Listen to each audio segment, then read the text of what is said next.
ছাড়া হয়েছি, আমি তাদের কাছে ক্ষমা চেয়ে নিচ্ছি। আমরা যারা রাজনীতিতে এসেছিলাম একটা দাবি নিয়েই এসেছিলাম, তাদের যে মানে মনের ভিতরে ক্ষোভ। তো অ্যাকচুয়ালি বিষয়টা হচ্ছে যে রক্ষক যদি ভক্ষক হয় তখন কিছু করার থাকে না। ঘটনাগুলি রিসেন্টলি ঘটেছে যেগুলি জাতির বিবেককে নাড়াচাড়া দিয়েছে। গত 20-25 দিন ধরে আমার উপরে খুব, আমি কিন্তু সেই ধরনের মানুষ না।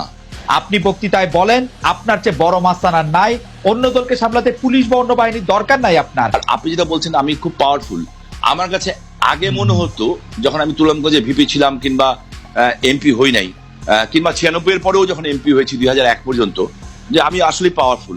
বাট আমার কাছে মনে হয় সামহাও যে আমি অসহায় খুব একটা মানুষ।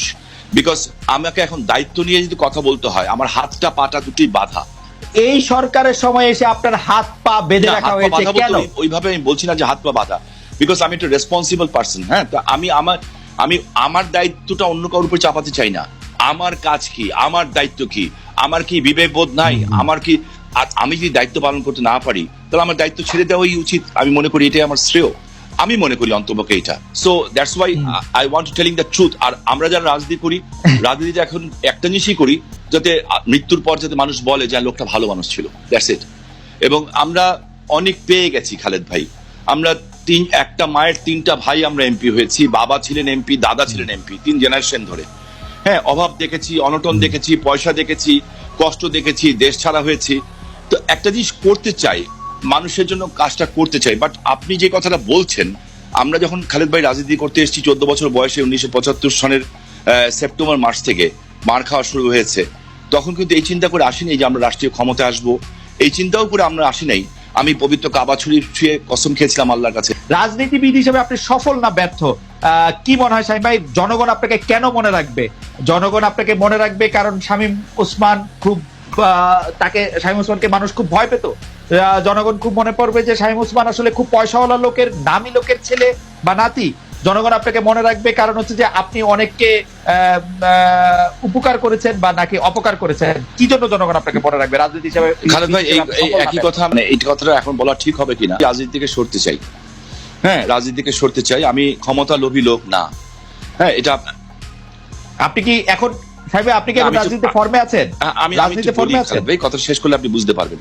সো সেখানে আমি একটা কথা মানে আমি জানতে চাইছিলাম যে আপনি ফর্মে আছেন কি করে এটা বলতে চাই। খালেদ ভাই, আপনি শুনে খুশি হবেন যে নারায়ণগঞ্জে যে কটা বড় কাজ হয়েছে, এক্সেপ্ট নারায়ণগঞ্জের যে 300 শয্যা হাসপাতালটা, ওইটা আমার বড় ভাই নাসিম ওসমান ওনার সময় উনি করেছিলেন। উনি আজকে দুনিয়াতে নাই, হয়তো এই জন্য মানুষ ওনাকে মনে রাখে। আর এছাড়া যতগুলি বড় কাজ আছে আল্লাহর হুকুমে, রসুল পাকের ওসিলায় এবং আমার নেত্রী শেখ হাসিনার অনুগ্রহে এবং আমাদের অন্যান্য সবার, আমার নারায়ণগঞ্জে আমরা কিন্তু এই প্রজেক্টগুলি করতে পেরেছি। আমি জানি পৃথিবীতে একটা সত্য খালেদ ভাই, আর কোনো সত্য নাই, দ্যাট ইজ আপনাকে এবং আমাকে সবাইকে চলে যেতে হবে। আমার মনে হয় যে নারায়ণগঞ্জের মানুষ মনে করবে যে ওকে ফাইন, আমরা স্যাটিসফাইড যে ও যা করেছে, কিন্তু আমি নারায়ণগঞ্জের মানুষের ঋণ শোধ করতে পারবো না তারা আমার জন্য যা করেছেন। আলাদা বাংলাদেশের ভিতর যে আলাদা একটা বাহিনী করে আলাদা একটা দেশ করে ফেলেছে যেখানে কোনো আইন নাই, কানুন নাই, সেই ক্ষেত্রে আপনি এগুলির মধ্যে কি বলবেন যে এর মধ্যে কার কতটা দায়?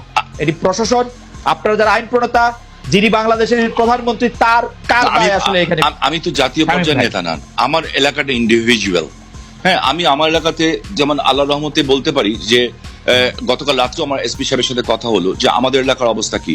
শামীম ভাই, আপনাদের 350 জন এমপিদের মধ্যে আমি নাম বলবো না, সংখ্যা বলবো না, কিন্তু অনেক এমপি দল বেঁধে গিয়ে এসপির রুমে বসে আছেন, সেরকম সিনও কিন্তু আমি অনেকবার দেখেছি। তদবিরের পর তদবির করছেন এসপির সাথে একটা, মানে আপনি জানেন যে আমি কি বলতে চাইছি। হ্যাঁ, এবং that's the problem, that is the problem যে আমি যদি আমার একটা জিনিস কি খালেদ ভাই, আমি একটা জিনিস মনে করি, প্রত্যেকটা মানুষের একটা নিজস্ব সম্মান আছে। আর আমি রাজনীতি করতে এসেছি, আমি দুনিয়াতে সবচেয়ে বেশি সম্মান করি আমাকে। আমি যদি আমাকে নিজেকেই সম্মান করতে না পারি খালেদ ভাই, আমি আপনাকে কিংবা একটা রাস্তার গরিব মানুষকেই বা কিভাবে সম্মান করব? যে এই লোকের আত্মসম্মান বোধ নাই, হ্যাঁ, সেই ধরনের কাজ করতে পারে। আর আত্মসম্মান বোধ তার আছে যে নিজে ন্যায় নীতির উপরে থাকে। আমরা যেহেতু ন্যায় নীতির উপরে থাকা, আমি বলি না আমি পারফেক্ট, কিন্তু যারা কিন্তু আত্মসম্মান বোধের ক্ষেত্রে শামীম ভাই, আত্মসম্মান বোধের ক্ষেত্রে একটি বড় পাহারাদার নাকি এরকম হয়ে উঠেছে যে অনেকে এরকম বলছেন বা কেউ কেউ এরকম বলছেন যে আপনারা এমপি হয়েছেন পুলিশ বা প্রশাসনের ভিজিলেন্সে বা কেউ কেউ যদি বলেন অনুগ্রহে বা কেউ কেউ বলেন যে তৎপরতায়, সেই জন্যই তাদের আপনাদের প্রতি শ্রদ্ধা কম। কারণ এখানে বিভিন্ন মানুষ এখন দেখেন বিভিন্ন ভাবে বিশ্লেষণ করবেন। যিনি পেয়েছেন তিনি একভাবে বিশ্লেষণ করবেন, যিনি পান নাই তিনি একভাবে বিশ্লেষণ করবেন। ঠিক আছে, একজন সমুদ্রের মধ্যে যখন নৌকাটা ঢেউয়ের তালে পড়ে, তখন ওই সমুদ্রের মাঝি বুঝে যে কিভাবে তাকে নৌকাটাকে সাম্পানটাকে পাড়ে ভিড়াতে হবে। আর পাশে বসে যখন আমি আর আপনি কিংবা আপনার মতো একজন সুন্দর পুরুষ মানুষ যখন আপনার সহধর্মীকে সাথে নিয়ে সমুদ্রের পানিতে পা ডুবান, তখন আপনার কাছে ওই সুন্দর দৃশ্যটা কিন্তু অনেক সুন্দর লাগে। বাট ওই লোকটা বুঝে যখন ঢেউ উঠে তার কত কষ্ট। এখন কে কিভাবে বিশ্লেষণ করবে আমি জানি না। আমি আমার নিজের জবাবটা দিতে পারি, আমি আমার জায়গাটার কথা বলতে পারি, আমি আরেকজনের দায়বদ্ধতা নিতে রাজি না। তো অ্যাকচুয়ালি বিষয়টা হচ্ছে যে রক্ষক যদি ভক্ষক হয় তখন কিছু করার থাকে না। হ্যাঁ, আলটিমেটলি কিন্তু ব্লেমটা সে সরকারের উপরে কিংবা সরকারি দলের আমরা যারা আছি আমাদের উপরে সে পড়ে। এখন টু বি অনেস্টলি আমি এই জন্য একটা কথা বলেছিলাম কয়েকদিন আগে একটা টেলিভিশন চ্যানেলে, আমি আপনার মাধ্যমে জানাতে চাই। আগে এই ফোরামটার আপনি জানেন খালেদ ভাই, আপনি যদি ম্যাজিস্ট্রেসি করেছেন, আমাদের প্রত্যেকটা জায়গায় কিন্তু লোকাল লেভেলে একটা আইন শৃঙ্খলা কমিটি আছে। আগে যখন এই কমিটিতে কথা হতো এবং ওই কমিটিতে সকল শ্রেণী পেশার মানুষ আছেন, বার আছে, সাংবাদিক আছে, পলিটিশিয়ান আছে, সমাজের ব্যবসায়ীরা আছেন, সবাই আছেন। তখন যখন এই বিষয়টা আলোচনা হতো আমি দেখতাম খুব তড়িৎ গতিতে ওটার অ্যাকশন হতো।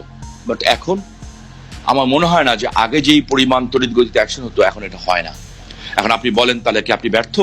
সামহাউ ইয়েস, আমি ব্যর্থ।